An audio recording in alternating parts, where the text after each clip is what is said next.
2111, vamos descobrir os últimos progressos na ciência e tecnologia. Vamos lá. Veremos como a vida será daqui a um século.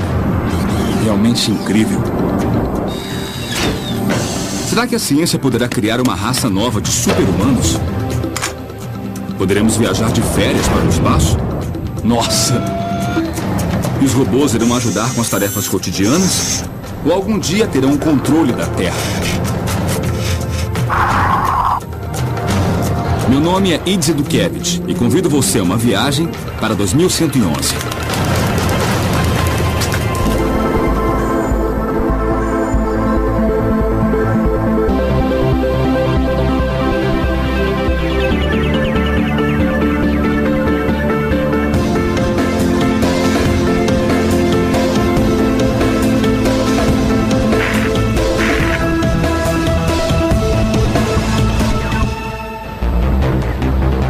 O corpo humano, uma combinação perfeita de força, agilidade e inteligência extraordinária, que permanece igual há mais de 50 mil anos. Investigarei como os progressos na ciência e tecnologia irão mudar nosso corpo de forma radical no próximo século. Nessa busca, contarei com futurólogos, especialistas que se dedicam a pensar e estudar como a ciência irá mudar nossa vida. Acho que o futuro será fascinante. As pessoas vão viver mais e talvez tenham novas aventuras na realidade virtual ou realidade física. Há uma aceleração muito rápida da evolução da nossa espécie e, quem sabe, até o surgimento de uma nova espécie. Desde pequeno sonhei com um dia em que pudesse ser como super-heróis dos quadrinhos. Nessa aventura, quero descobrir se a tecnologia me aproximará do meu sonho de infância. Me transformar num super-humano.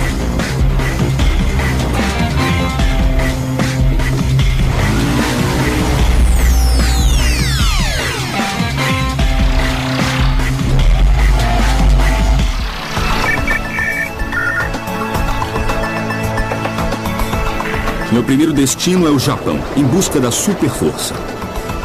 Aqui os engenheiros trabalham em um traje robótico que multiplica sua força por 5, conhecido como exoesqueleto.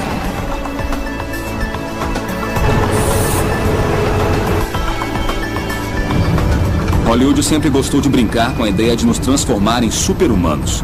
É só ver os filmes para perceber que eles já previam o nosso futuro. E o que parecia ficção, a ciência de hoje já transformou em realidade.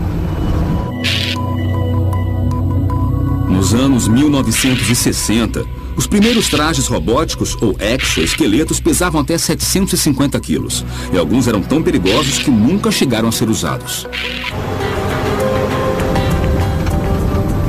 Após a primeira experiência, houve outros exoesqueletos, mas todos apresentaram os mesmos problemas.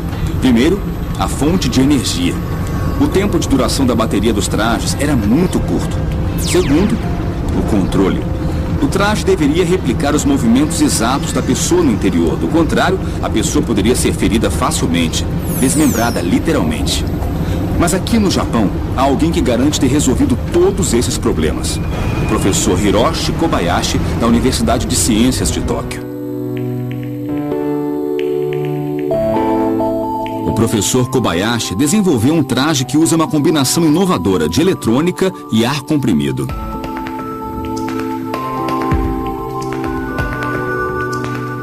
O que imita o movimento suave do músculo humano e evita possíveis danos ao usuário. Professor, como esse sistema funciona? Bem, para permitir o movimento, usamos o que chamamos de músculo artificial. Isso aqui é um músculo artificial. Isto? É. Aqui tem um tubo de borracha interno coberto por uma malha de filamentos. Tá.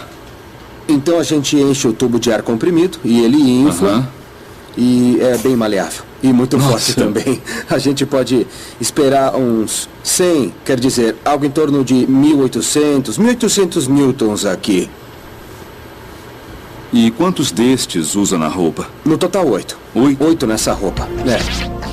Quando o músculo artificial se enche de ar comprimido, ele infla e se contrai, assim como um músculo de verdade. Um sistema que oferece força e precisão para controle do traje.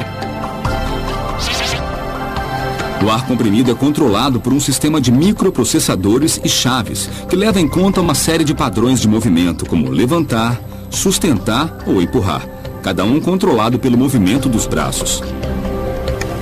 Como as roupas são controladas? Nesse caso, a gente indica um padrão de movimento. E criamos os padrões com 3 ou 4 padrões de movimento. E usamos uma chave para ativar cada um dos padrões. Basicamente é isso. O objetivo é que exoesqueletos como esse façam parte de nosso cotidiano em um futuro não muito distante. Acredito que exoesqueletos vão fazer parte de uma vida que será mais cibernética. O ciborgue humano parece alienígena e estranho, mas não é. Se pensarmos, hoje já somos uma espécie melhorada. Óculos, lentes de contato, marca-passos. No Japão, o desenvolvimento de exoesqueletos é voltado principalmente para a população crescente de idosos. Mas em outras partes do mundo, essa tecnologia também tem outras utilidades. Há um trabalho em sistemas de exoesqueletos, em especial para soldados, para que possam usar uma espécie de armadura computadorizada e robótica que possam caminhar com ela e ao mesmo tempo que tenham mais força e capacidades super-humanas. Quero testar se o exoesqueleto de Kobayashi pode me transformar num super-humano. Eu posso testar?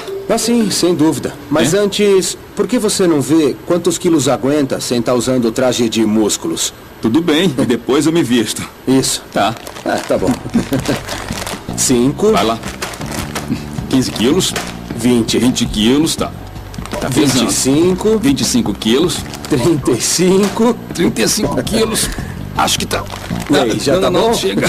Já tô segurando 35 quilos. Já tá bom. Tá bom. Agora, vamos colocar a roupa. Tá bom. Vamos lá? Tá. Chegou a hora da verdade. Veremos quantos quilos eu aguento com o exoesqueleto do professor Kobayashi.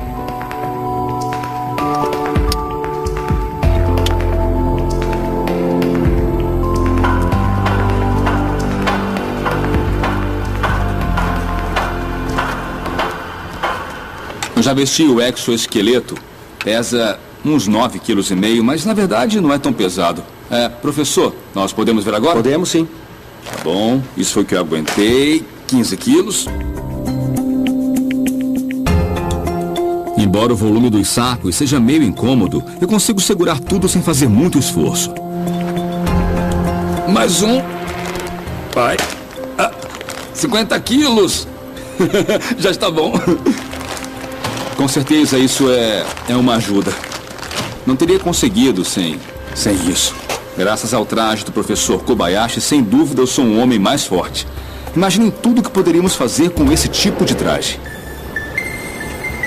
Agora exoesqueletos são desenvolvidos para obtermos força, mas no futuro também vão poder servir como transporte pessoal. No futuro é muito provável que alguns tipos de exoesqueletos sejam mais práticos do que os automóveis dos dias de hoje, né? E produzam menos efeitos colaterais para a atmosfera, para o ambiente, permitindo que as pessoas se locomovam de uma maneira mais eficiente, né?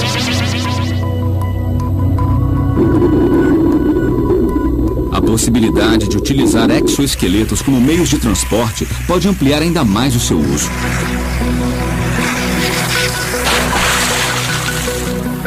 O Zapata Flyboard nos dá uma visão desse possível futuro.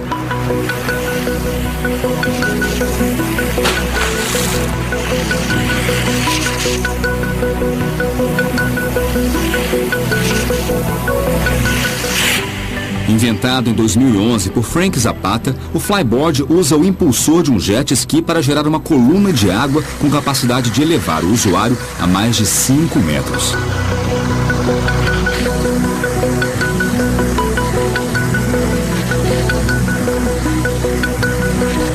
A força do jato é controlada por um gatilho e a direção por 2 jatos pequenos fixados nos braços.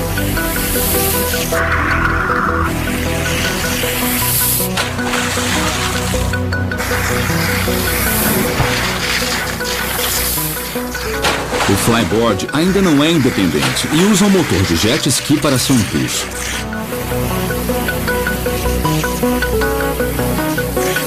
Uma vez resolvido esse problema, poderemos utilizá-lo como um exoesqueleto aquático, devido ao seu controle pelo movimento de pernas e braços.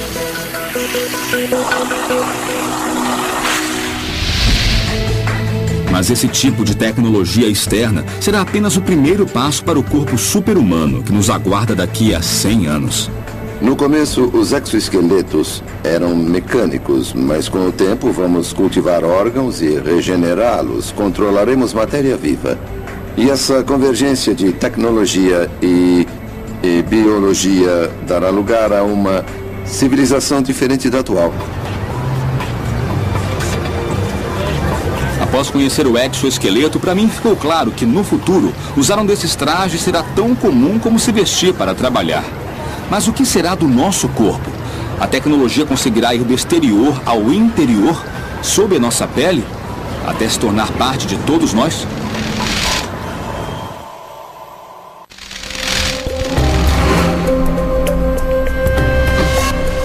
Até agora, presenciei como a ciência pode melhorar cada parte existente em nosso corpo até nos transformar em super-humanos. Mas a ciência conseguirá ir além disso? Será que nós poderemos adquirir habilidades novas, como a visão noturna, a audição a longa distância ou ainda a visão de raio-x?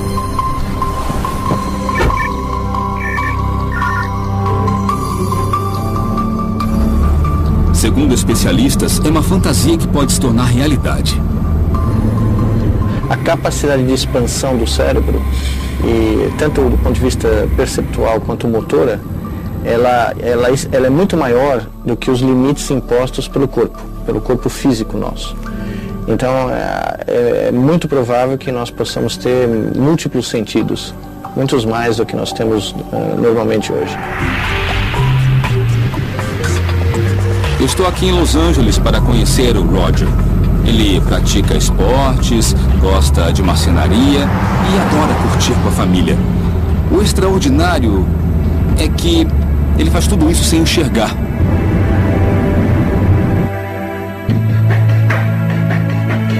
Eu nasci com retinosquise juvenil, que causa degeneração da retina, a parte anterior do olho que reflete as imagens para serem captadas pelo cérebro. Nasci cego de um olho e com visão limitada do outro, mas achava que era o normal. Por fim, perdi a visão totalmente aos 16 anos. A vida de Roger mudou completamente quando conheceu o Brainport, através da neurologista Amy Arnoldussen. Eu fiquei muito emocionado ao usá-lo pela primeira vez, quando a Amy colocou uns objetos na mesa e me pediu para pegar um deles. Foi a primeira vez que eu consegui fazer isso e enxergar, então fiquei emocionado. Estava apreensivo porque não sabia como seria. O Brainport é uma ajuda para as pessoas cegas. Ele possibilita que as pessoas com deficiência visual tenham noção dos objetos que estão ao redor. Trata-se de um sistema de câmera e um dispositivo colocado sobre a língua. A câmera capta a imagem e um programa converte um sistema tátil que é desenhado no centro da língua. É como sentir um filme em braille sobre a língua. Então é só colocar os óculos e o dispositivo na boca para enxergar? De certa forma, ainda tenho muito o que aprender. Eu faço associação com aquela brincadeira do amigo que desenha em suas costas e você tem que adivinhar o que é. Aqui é o mesmo. Ele desenha a imagem na sua língua. Eu sinto e tento adivinhar ou interpretar até descobrir o que foi que ele desenhou. Então as imagens para você são as mesmas que você via antes de ficar completamente cego? Bom, as imagens são bem diferentes. Quando eu enxergava, eu lembrava do seu rosto porque já tinha te visto. Era memória fotográfica. Agora, se te visse, seria só um contorno. Ouço sua voz e imagino um rosto que posso gostar ou não. Mas não tenho detalhes diferenciados para associar a um rosto ou corpo. Só o tamanho, a forma e a velocidade com que se move. Talvez a estatura, mas sem muitos detalhes. Espero ter isso no futuro. quais são ou serão os outros usos para o Brainport? Eu espero que seja ilimitado. Queria mergulhar e participar da vida dos meus filhos, jogar paintball com eles. É uma coisa que eu tenho muita vontade de fazer. Eu tentei disparar uma arma e acertei o alvo a 5 metros de distância. Consegue atirar? Consigo. Depois que eu aprendi a segurar a arma, eu acertei o alvo nas 6 vezes que disparei. Alguns dizem que é preciso ver para crer. E aqui estou, colocando o Brainport à prova e também a pontaria de Roger. A doutora Arnoldussen resolveu nos acompanhar para não perder nenhum detalhe do que o Brainport e Roger podem fazer. Isso é o que o Roger está vendo e essa é a câmera, não é? Exatamente. Agora está focando o alvo. Ele sabe onde está porque a estimulação é intensa e difícil de ignorar. Eu estou vendo o que ele está vendo e é igualzinho ao que nós temos aqui. Então está pronto para atirar? Estou.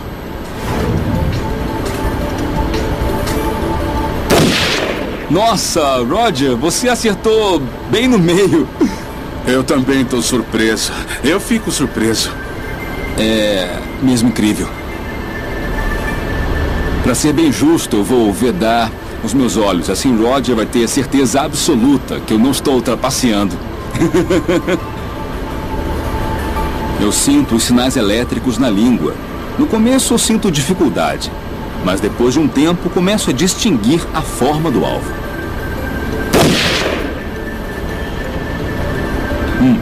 Vamos ver, foi.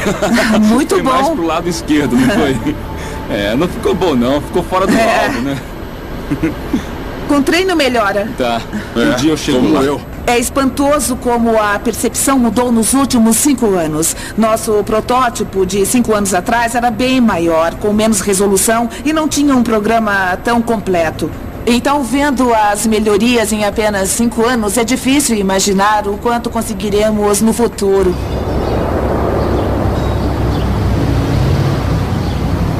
A primeira fase do aprimoramento humano vai ser restaurar coisas, será terapêutica.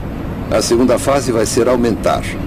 Para certos trabalhos, alguns escolherão aumentar a sua capacidade visual para ter visão infravermelha ou ultravioleta e poder realizar trabalhos que os outros não conseguem. Minha viagem para o futuro me leva à cidade do México. Aqui vou me encontrar com um homem que já desafia as capacidades humanas. Um ciborgue da atualidade.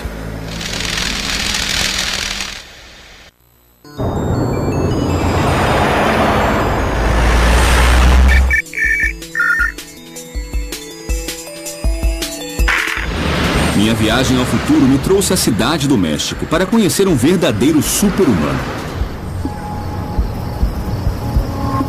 O esporte é um campo de batalha no qual o corpo humano é levado ao seu limite. Estou aqui para descobrir como os sonhos de um homem se tornaram realidade através de uma combinação única de tecnologia e treino. Josué Benítez é um atleta, mas ao contrário de seus colegas, ele tem uma perna protética feita de fibra de carbono. Essa substituição de alta tecnologia não atrapalhou em nada o seu rendimento. Uma combinação de habilidade humana, tecnologia e horas de treino transformaram Josué em um dos homens mais rápidos da América Latina. Apesar da perna esquerda amputada desde que tinha 7 anos, Josué chegou a representar seu país, o México, nos Jogos Paraolímpicos.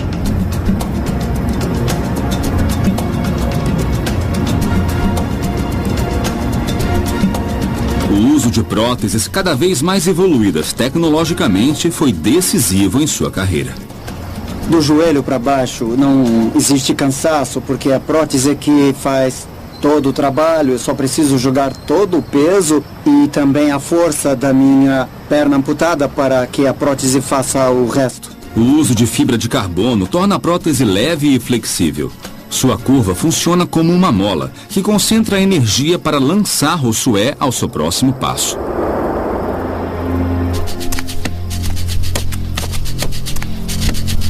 E quando se adaptou, Josué descobriu que a prótese era ainda mais eficiente que a outra perna.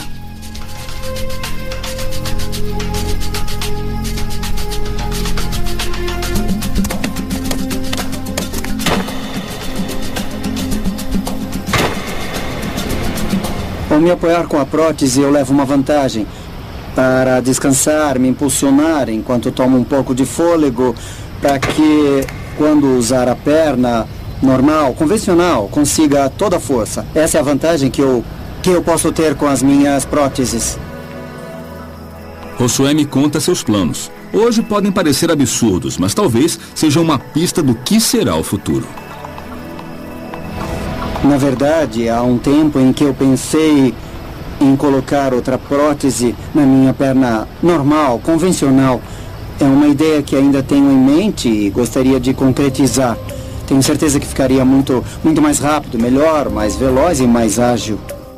Em 100 anos, pensar em substituir um membro original por outro mecânico para obter melhor rendimento poderá ser simplesmente uma questão de gosto ou objetivo. A palavra ciborgue, talvez por conta da ficção científica, tem uma conotação muito negativa. Eu prefiro pensar no nosso corpo aprimorado com a fusão da tecnologia e acho que isso vai se tornar um padrão. À medida que vamos realizando melhorias no nosso corpo, gradualmente iremos incorporá-las. Mas já existem sinais de que esse futuro está próximo. Na Alemanha, em uma cidade a 300 quilômetros de Berlim, um jovem de 24 anos decidiu amputar o braço para colocar um braço biônico.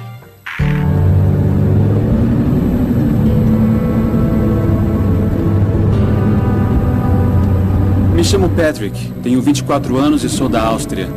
4 anos atrás eu sofri um acidente no trabalho com um cabo de alta voltagem. Então passei 2 anos e meio com uma mão que não funcionava. Minha mão não servia para nada. E em janeiro de 2010 eu decidi amputar a mão que não funcionava e substituí-la por minha primeira prótese.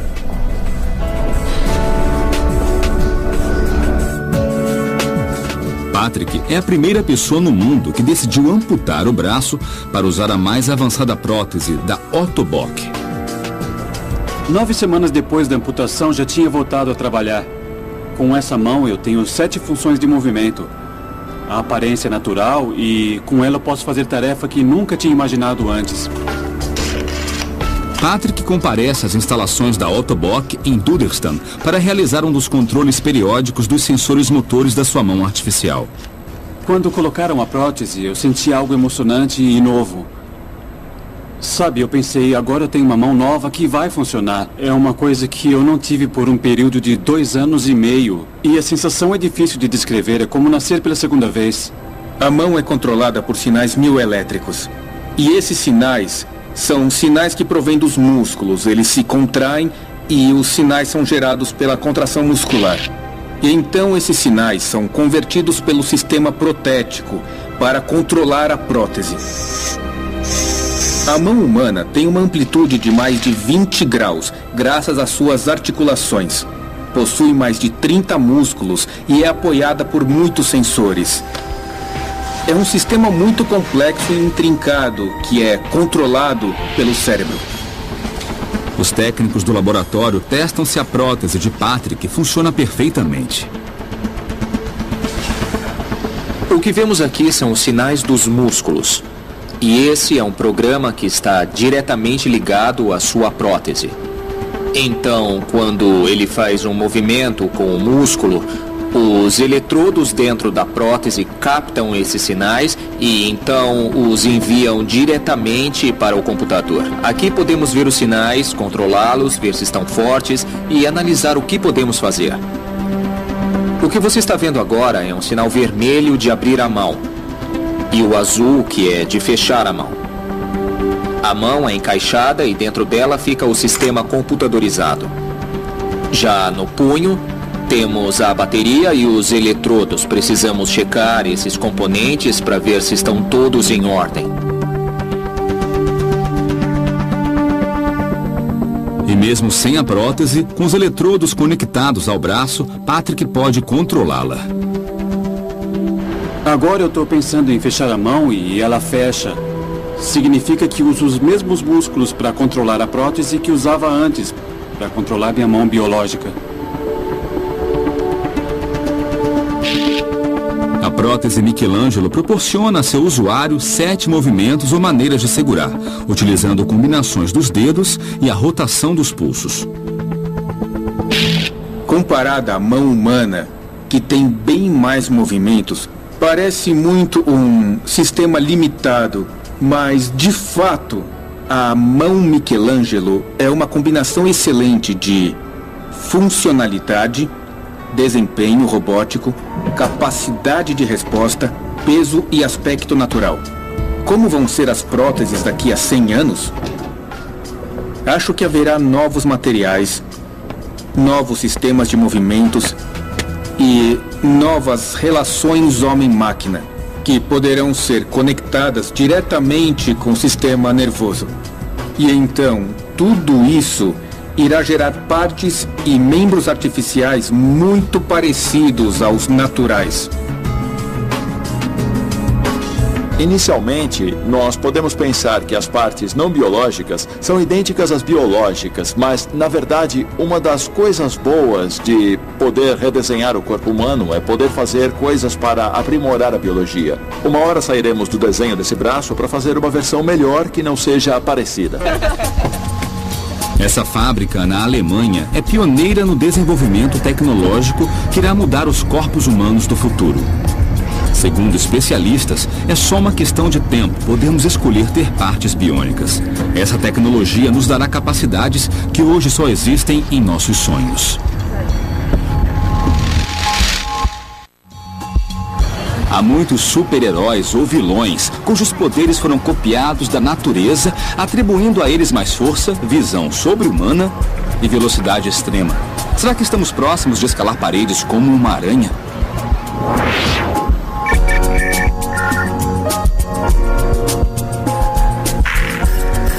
Uma possível resposta está na Universidade de Stanford, na Califórnia. Aqui, o laboratório de biomimética, conduzido por Mark Cutkosky, se dedica a reproduzir as habilidades encontradas na natureza de forma mecânica.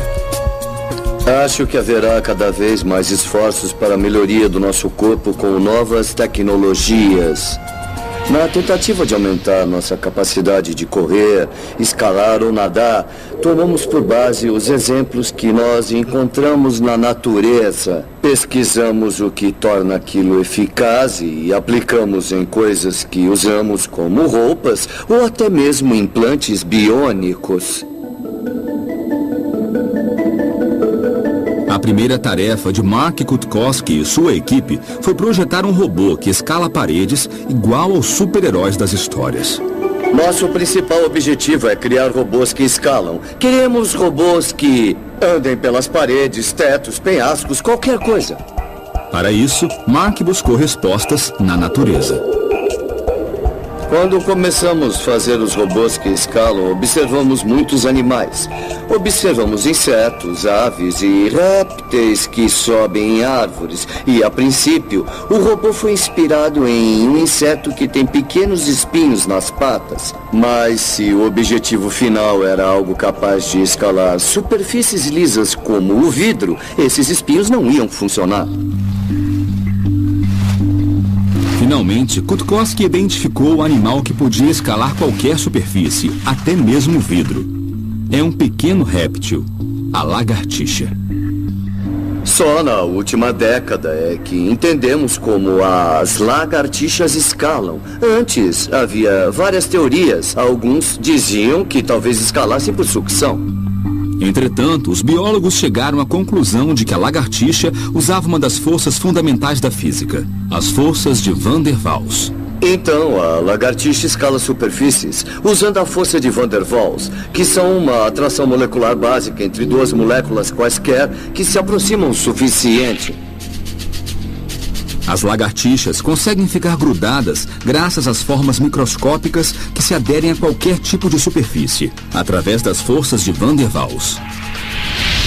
Mas não queremos algo como uma fita adesiva. É pegajosa demais para um robô escalador. O primeiro problema é que precisa aproximá-la da parede e fazer assim para que ela possa aderir. Ao empurrar, se afasta do muro e não queremos que isso aconteça ao robô. E para tirá-la, tenho que puxar, o que desperdiça energia a cada passo. Seria como andar com um chiclete grudado nos pés. Em vez de utilizar fita adesiva, Kutkowski desenvolveu um sistema baseado nas patas da lagartixa. Nessa versão aumentada podemos visualizar. Ao aproximar, a área de contato é reduzida.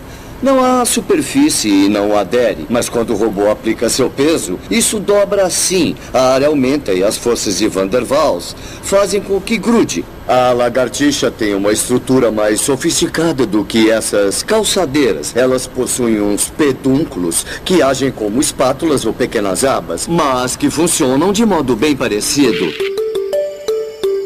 Usando técnicas de nanotecnologia desenvolvidas para a fabricação de chips de computadores, Kutkowski levou essas formas à escala microscópica.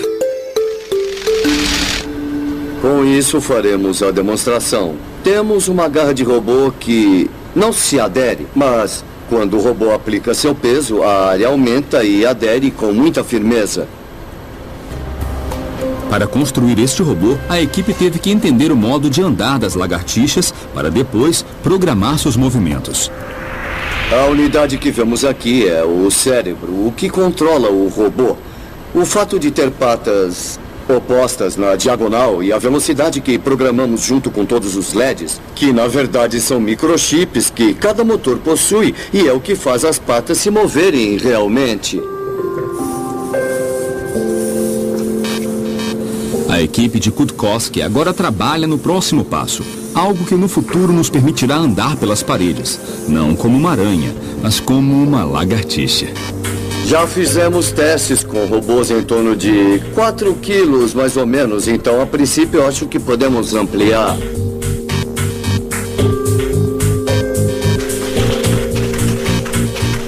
Em milhões de anos de adaptação, a biologia encontrou soluções extremamente surpreendentes para se adequar a esse mundo. Em 100 anos, poderemos incorporar ao nosso corpo muitas das habilidades que nós vemos nos animais, além do que também imaginamos ou até mesmo sonhamos. E se em vez de escalar paredes e edifícios, pudéssemos saltar deles e voar?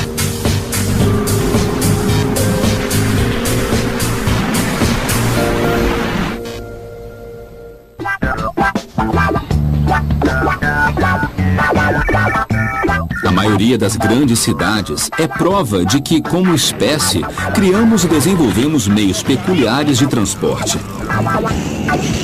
Por terra, sobre a água e até por baixo dela. Mas o mais difícil de conquistar sempre foi o céu. No Rio de Janeiro, no Brasil, a obsessão por voar não está restrita aos aeroportos.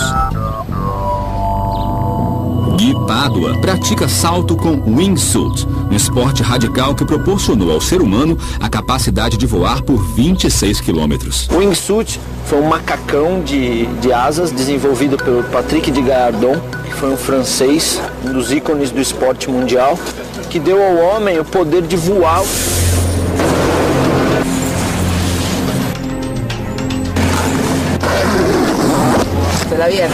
Essas bocas aqui, juntamente com as bocas da perna, são importantes para que o ar infle o macacão e o macacão fique cada vez mais rígido, melhorando a posição e a qualidade do voo. A posição de voo é o mais esticada possível. Quanto mais esticado, mais você vai voar.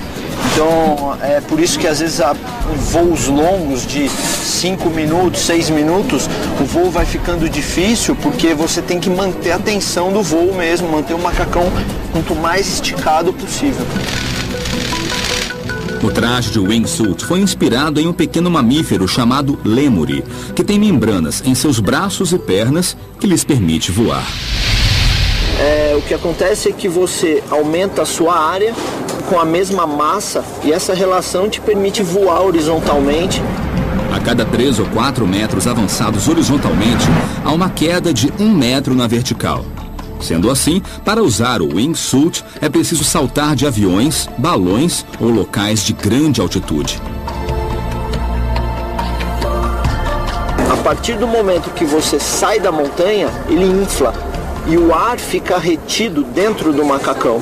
E essa pressurização te dá o poder de voo horizontal. A sensação de poder, um poder que o homem nunca tinha tido antes e que hoje a gente está brincando de voar. É mais do que você ser um pássaro, porque o pássaro, ele nasceu sabendo voar. Para Gui Padua, o futuro do ser humano estará tanto no ar como na terra. Com as tecnologias, não só do wingsuit, mas incorporando turbinas, motores aos macacões, às asas, eu tenho certeza absoluta que o ser humano vai voar cada vez mais. O wingsuit é apenas o começo da evolução tecnológica inspirada na natureza que promete mudar o que significa ser humano.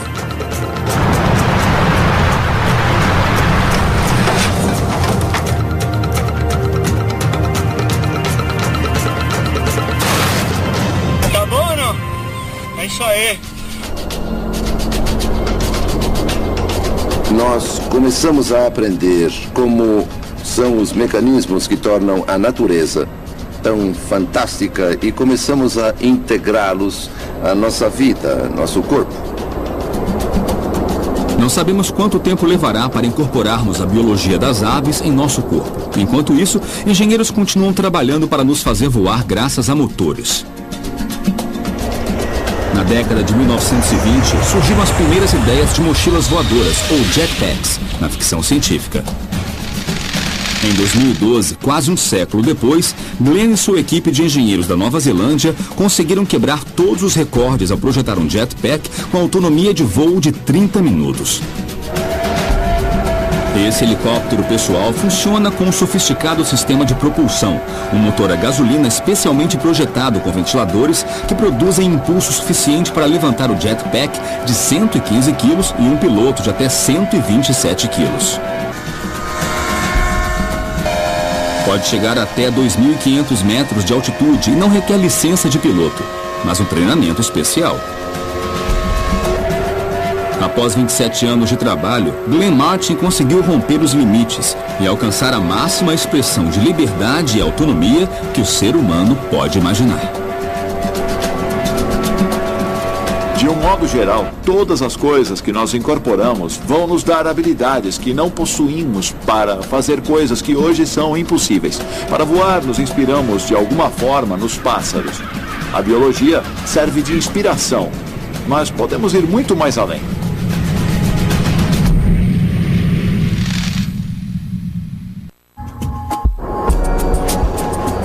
Nesta viagem, conheci os últimos avanços da tecnologia que nos tornarão superiores no futuro. Exoesqueletos que nos trarão mais força, braços biônicos e a possibilidade de escalar paredes como uma lagartixa. Mas alguma coisa que ainda parece ficção científica é poder estar em 2 lugares ao mesmo tempo. Aqui na Universidade de Duke, na Carolina do Norte, alguém já conseguiu isso. O Dr. Nicoleles trabalha em uma tecnologia que pode nos dar um segundo corpo virtual.